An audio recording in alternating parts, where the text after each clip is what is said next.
Bueno, vamos a retomar esta segunda parte de nuestra sesión. Iniciemos con el comentario de Salvador para también darle seguimiento y ahí vamos intercalando sobre algunos elementos también del video que vamos a seguir comentando, pero ahora a partir de este otro texto que nos hizo llegar Daniel Yerno en relación a el barrio de la Cruz como un objeto de investigación en términos de política de gentrificación, bueno, política de patrimonialización.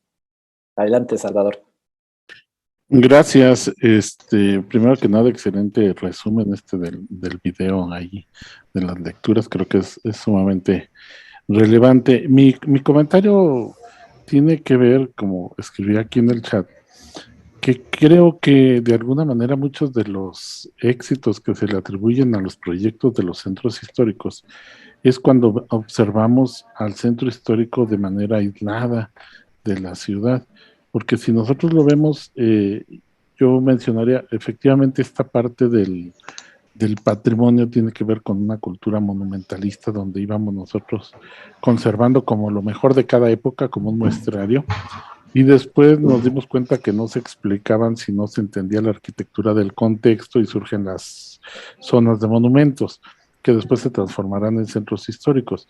Pero en el caso de nosotros, yo ubico como muy ligado el asunto de la crisis económica a partir de la cual se caen los ingresos por el turismo en los 80s, y entonces el gobierno, como ya no hay turismo de playa, no hay turismo internacional, quiere lanzar sitios para el turismo nacional, y recordarán ustedes este programa de ciudades coloniales o tesoros coloniales, y después empieza a ver en las ciudades que tienen una conservación de su patrimonio, pues ese potencial que resulta altamente rentable, pero que va a fracturar lo que los hace centros urbanos. O sea, la centralidad de las ciudades mexicanas está en función de la centralidad histórica, de la centralidad geográfica, de la centralidad comercial, la financiera, la simbólica, ¿sí?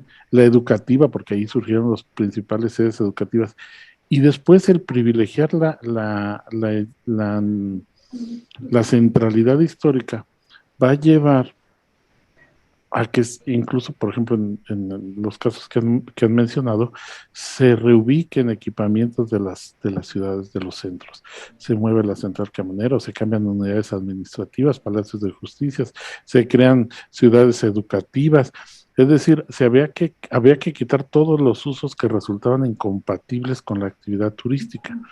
Desde esa perspectiva, claro que se vuelve un éxito el centro histórico en términos turísticos, pero en términos urbanos yo creo que habría que cuestionarlo. Y yo tengo al menos tres puntos. Uno, pues que va a generar una transformación de la estructura urbana al no tener un centro urbano, sino tener varios subcentros o centros especializados, ¿no? Dos, que se van a desvincular estos centros históricos de la ciudad en la que pertenecen. Muchos de ellos, ya lo vimos, tiene que ver más con una red de centros históricos donde deciden los hoteles, las franquicias, el turibús, bueno, hasta las mismas leyendas nos cuentan en todos, y hemos llegado al absurdo de tener que poner el nombre de la ciudad en la plaza para que la gente identifique en dónde está, porque ya todas son iguales, ¿no?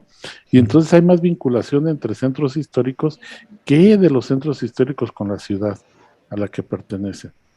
En la mayoría de ellos, lo que ha ocurrido es que los ciudadanos sienten que se les arrebató el centro histórico para entregarlo al turismo.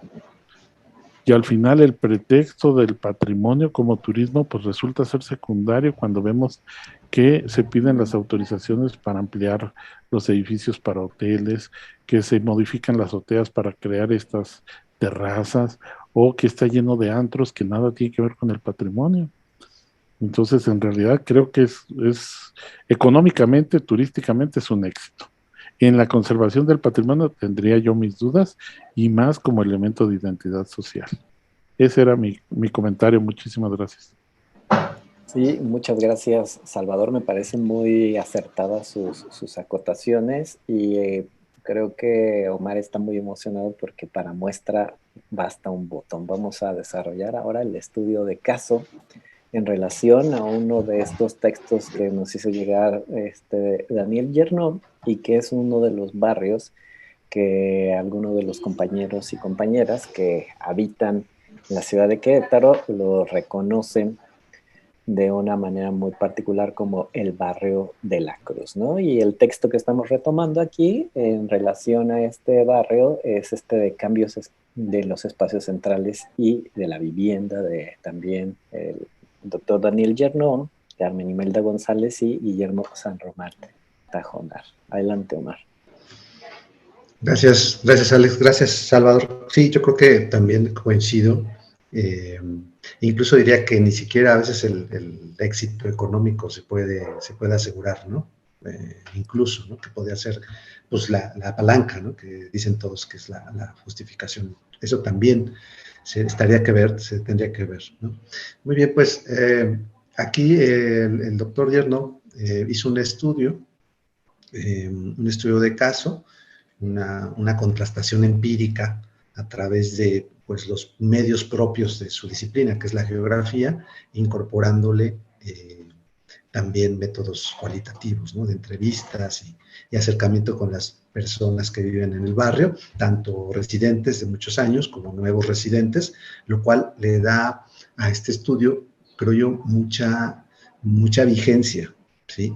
En el contexto actual de dirimir sobre qué es la gentrificación en Latinoamérica o en las ciudades mexicanas, creo yo que esa es la pregunta, porque el mismo término viene pues del mundo anglosajón y así como los modelos se han implantado en ciudades latinoamericanas, también los conceptos de explicación suelen ser implantados, ¿no?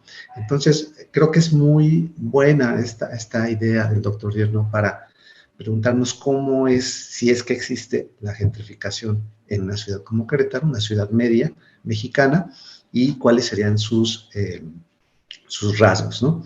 Entonces, antes de empezar, diríamos que el doctor Yerno ya había hecho una reflexión respecto a este término de la gentrificación, hablando de las ciudades pues, de origen de fundación hispana, y había hablado de la gentrificación criolla, ¿no? Que me parece a mí un término interesante para matizar, tropicalizar ese concepto de la gentrificación, ¿sí?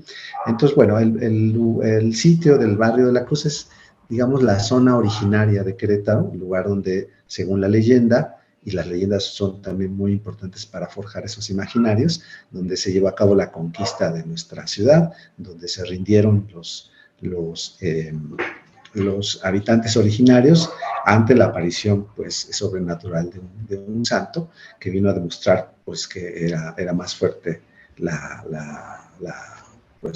llegada hispana, ¿no? Y entonces en ese punto, en el Sangremal, tenemos también una traza propia, no española, no la retícula, sino es más bien una traza irregular, que tal vez está justificada un poco por el relieve, pero también pues quienes han estudiado este tema, que es pues el doctor Font, también nos habla de una traza que tiene alguna prevalecencia de la traza indígena o del patrón de asentamiento indígena, ¿no? Más apropiadamente.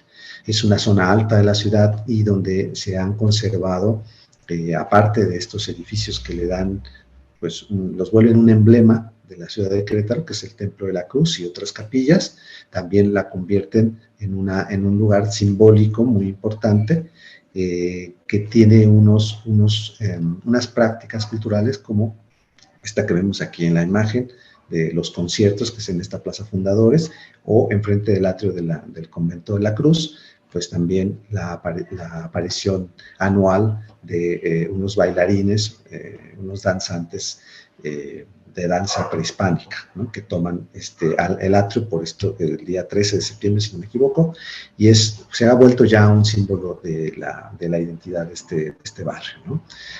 A diferencia de la zona baja de Querétaro, aquí tenemos todavía un gran uso habitacional, ¿sí? Que yo creo que eso va a ser distintivo en el estudio que hace el doctor Yerno respecto a otros tipos de gentrificación, ¿sí? Es decir, aquí se conservó, a diferencia de otros lugares, el uso habitacional, ¿sí? Que tal vez ya es menos visible en la zona baja de Querétaro, que es propiamente la zona reticulada de la Fundación Española, y aquí también hay en el barrio de la Cruz hay relaciones sociales, cercanías, vecindades, que nos recuerdan mucho pues, al Querétaro de hace unos 100 años posiblemente, ¿no?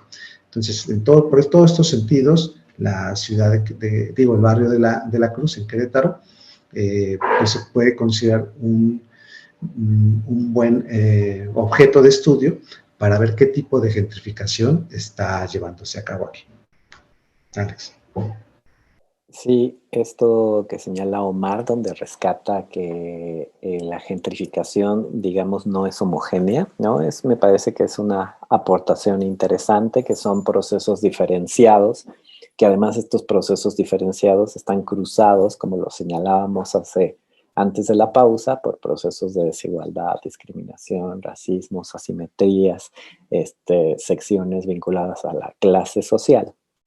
Y que desde ahí vamos viendo cómo esta gentrificación a la mexicana también va teniendo sus fórmulas, ¿no? Y vamos a decirlo a la mexicana en un sentido identitario, que yo cuando estaba leyendo este texto me acordé muchísimo de La jaula de la melancolía de Roger Bartra, ¿no? Donde habla de la construcción de la memoria.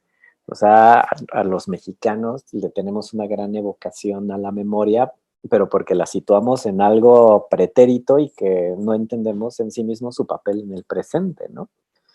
Y por eso somos melancólicos en términos de asumir la idea de pérdida, porque cuando la tenemos en nuestras manos no sabemos qué hacer con ella, ¿no? Entonces me parece que desde esta metáfora de la melancolía en temas de la memoria y el patrimonio, vamos observando cómo el Estado mexicano también ha ido generando sus propias fórmulas dentro de los procesos.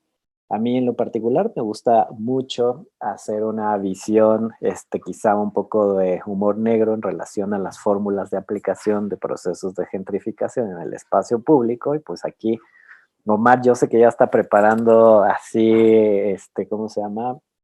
La mira para ya darse cuenta que ya no existen las banquetas, que se bajaron las banquetas, que están las luces de piso a techo, estas luces de tierra, estas iluminaciones más de tipo inteligentes, y lo que sucedió ahí es esta historia que nos narra el pasar de un proceso, de un espacio que además estaba habituado a un proceso muy dominical, ¿no? Donde al final de cuentas el Cerro del Sangremal era un lugar de culto antes de la llegada de los españoles y que se va reconfigurando como una primer lógica en términos dominicales con esta advocación ligada hacia la cruz evangelizadora. Sin embargo, si se fijan, uno de los primeros hitos y servicios que existía en este lugar era la dotación de agua.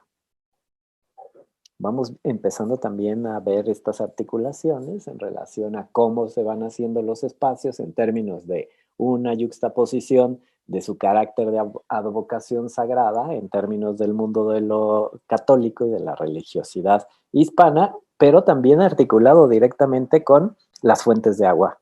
Esta fórmula no es baladí en términos de la conquista, siempre hay una asociación en términos de los espacios de dominio del culto, de lo sagrado, con aquellos espacios de administración de agua potable. Lo vemos no solamente en términos de expresiones católicas, sino también el mundo árabe hacía gran alusión a lo sagrado y su dotación en términos del vital líquido. Sí, claro. También aquí se llevó a cabo esto que mencionaba Salvador, es decir, aquí enfrente del atrio estaba la Plaza Fundadora estaba el mercado, ¿no? El mercado de la Cruz, que pues tenía muchísimo tiempo, y en los 70s se cambió el lugar, ¿no? A un lugar pues más grande, ¿sí? Ya con un edificio propio, pero creo que se confirma, ¿no? Esto de que cuando lo que es molesto, lo que es oloroso, lo que es no deseado, pues se lleva lejos, ¿no? Como ha pasado también de otros equipamientos de las ciudades, ¿no? Como los rastros, las penitenciarías, ¿no? Ha pasado lo mismo. Entonces aquí también el templo y el comercio que se estaban vinculados, ¿no? Había una liga, ¿no? Entre ambos, se desligan en los 70s a través de este proceso también como de secularización del espacio, de los atrios, ¿no? que es propiamente pues una huella, ¿no? Que todavía queda en el recuerdo de las personas que viven aquí.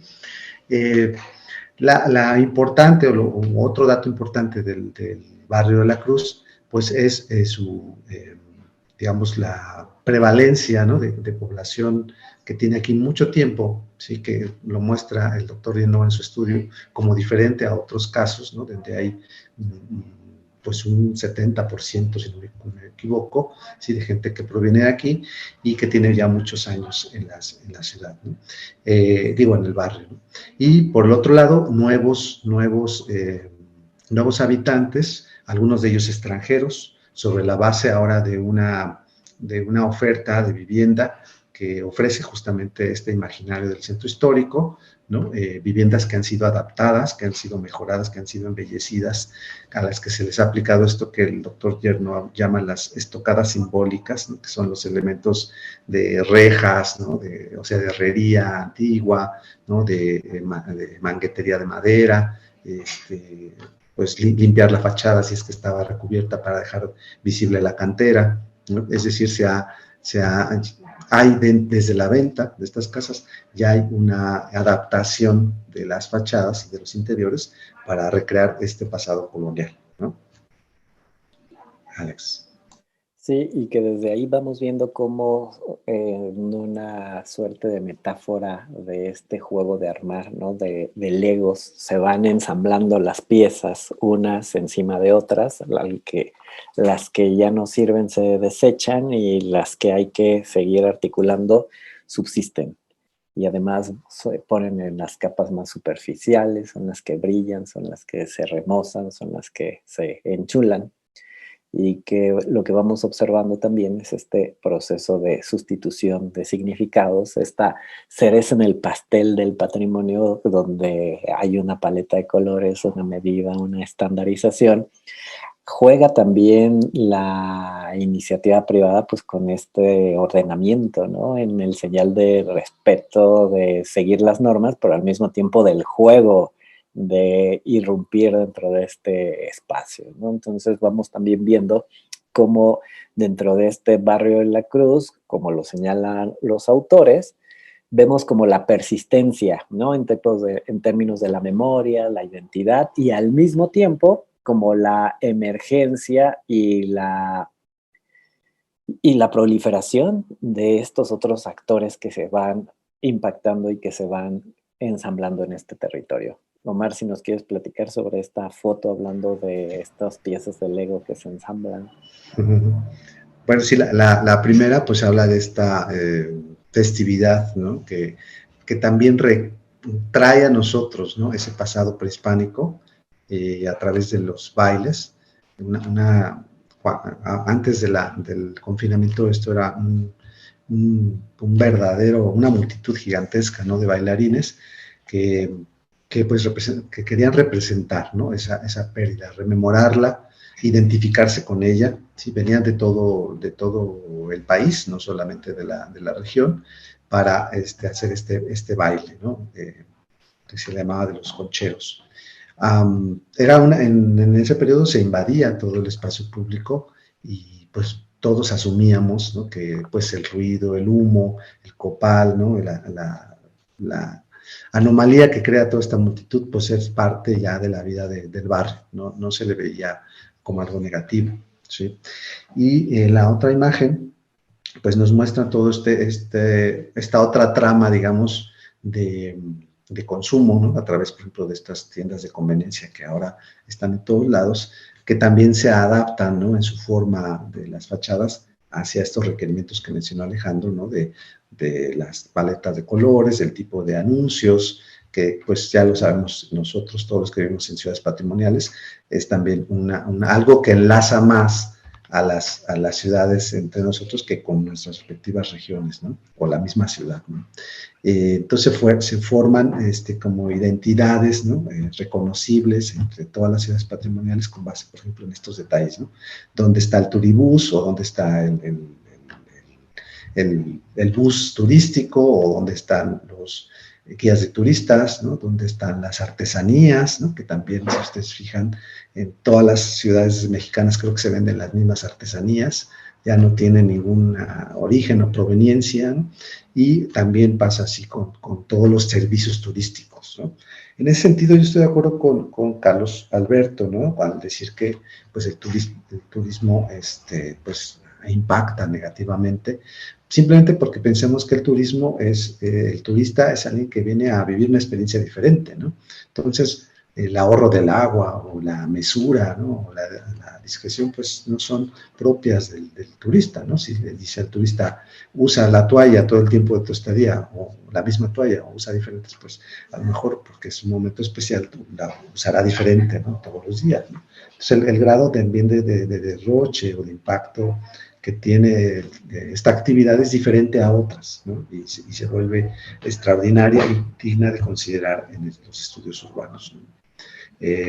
Alex, ¿quieres comentar algo de esto? Sí, y en ese sentido del derroche de lo extraordinario, vamos viendo como esta lógica de administración, de cuidado, de hacer cierto tipo de manejos más en el mundo de lo cotidiano, que son esas capas. Y a mí me gusta como mucho pensarlo de esa manera, ¿no?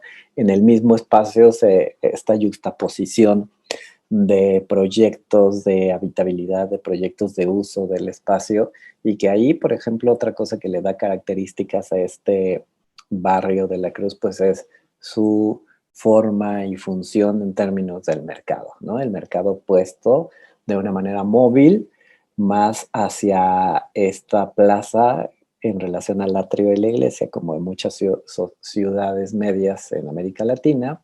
Luego fue reubicado hacia donde está su espacio contemporáneo, pero sigue teniendo como esta gran convocatoria que al menos también forma parte de estos rasgos identitarios de una queretaneidad, ¿no? El paseo obligado o la asistencia al mercado de la Cruz a cierto tipo de sectores en términos generacionales le representa parte de su memoria, de su identidad.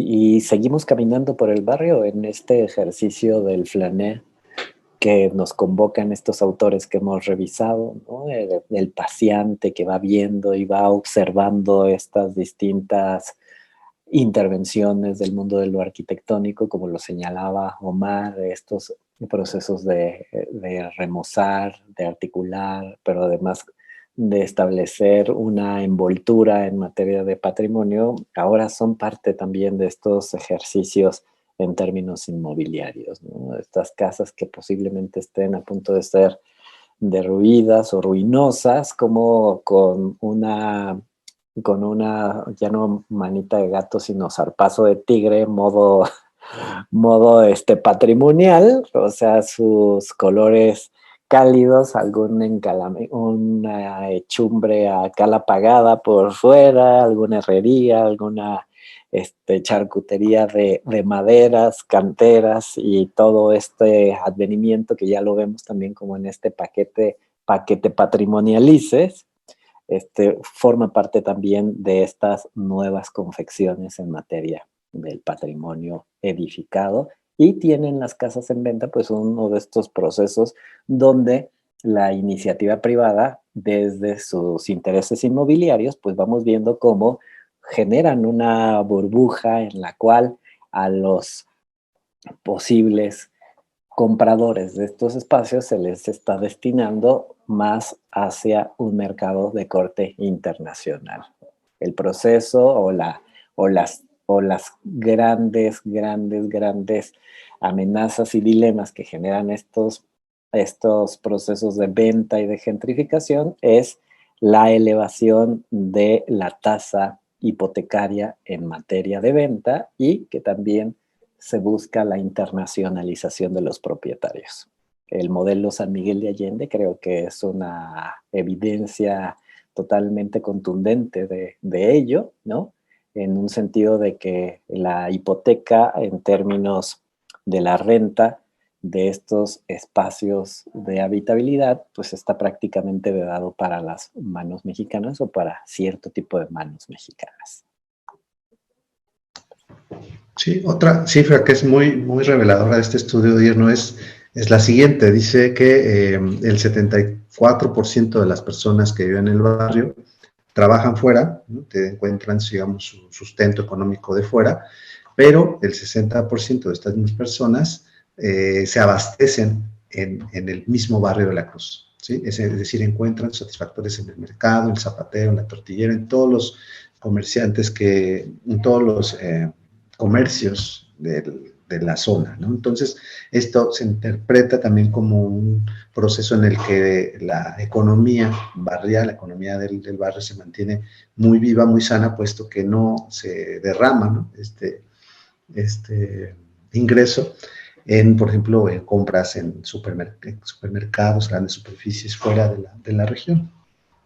Y por el otro, lo que ya mencionaba Alejandro, la importancia de la conservación de la población local en sus usos habitacionales, ¿sí? Porque podría quedarse la población local, pero cambiando de uso en sus casas, pero no, se mantienen en sus usos habitacionales, lo que también crea justamente un tejido vivo, un tejido sano, algo que Jane Jacobs hubiera detectado en su escrito, pero también crea estas disputas, estos conflictos que nos habla Alejandro, en tanto como conciliar ruido, movimientos en la noche con la vida pues rutinaria, ¿no? De las personas ahí. Entonces es un espacio que, tal como lo describe el autor, pues da cuenta de esta gentrificación.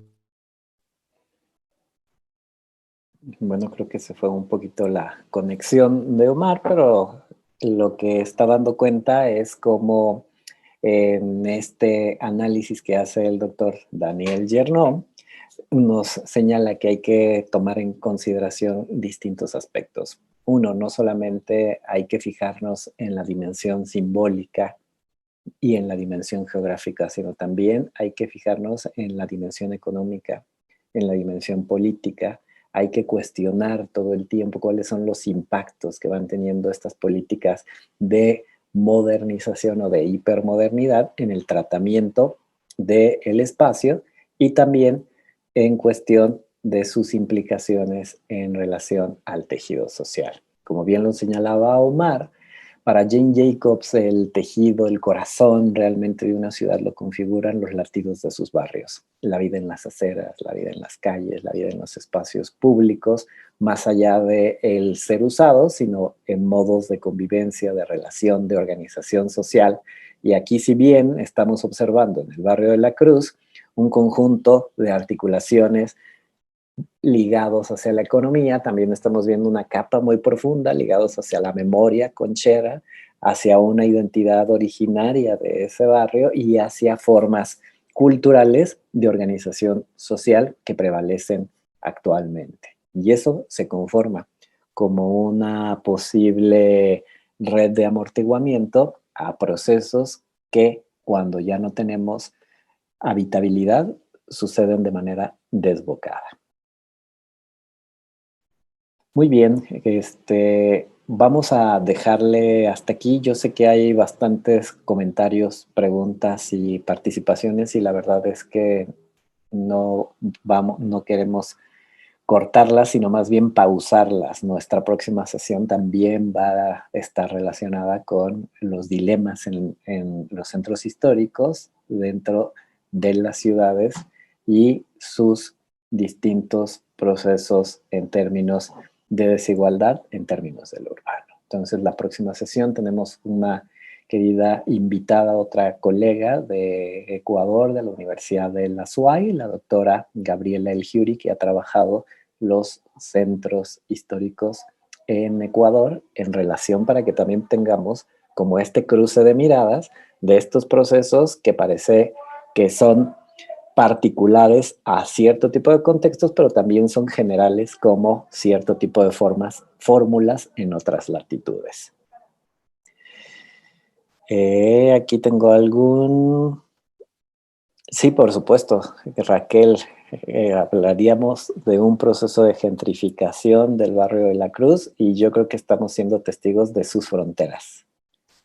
Recuerden también que los procesos van iniciando de la frontera hacia los centros, hacia los corazones, y lo que estamos viendo es cómo esta gran plaza, la Plaza de los Fundadores, se estableció ya como un bastión de cambio. Tenemos Plaza de los Fundadores, Museo de Arte Contemporáneo, una plaza en términos comerciales con recorridos turísticos, y lo que vamos viendo es sustitución de habitantes, al menos en estos márgenes.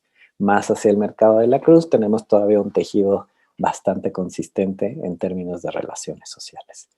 Con todo gusto, Cristian, le hacemos llegar las lecturas que nos hizo llegar el doctor Daniel Lleno en relación a estos temas de gentrificación y patrimonialización. Omar, tu cierre. No, pues disculpen, se me fue la señal, pero bueno, pues nada más esta observación que ya apuntaba Alejandro. Me gusta mucho la noción del conflicto y la disputa como los signos del espacio, ¿no? Y si bien todas las zonas de la ciudad tienen este contested space, ¿no? De espacio en disputa, lo cierto es que el espacio de los centros históricos, con base en estas circunstancias de la turistificación, se vuelve un tipo específico de disputa, ¿no? Que también juega con los conceptos de la memoria, los símbolos de la identidad, la tradición, ¿sí? Y se vuelve pues una específica pugna la que debemos saber, ¿no? En este caso.